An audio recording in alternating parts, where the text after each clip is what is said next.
asawa ganito. So dapat talaga piece by piece talaga yung pag-slice na itong mga parts. Piece by piece. Like small amount, like ganito. Para kita talaga yung consistency niya. Ayan o.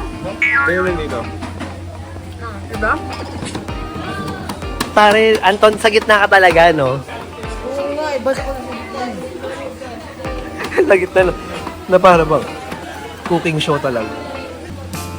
Ash, ano yan? Pass.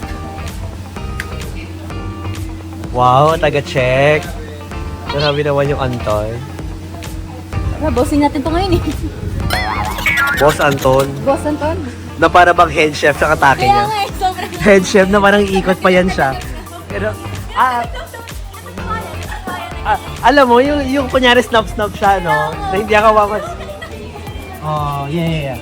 So, cook na ba ang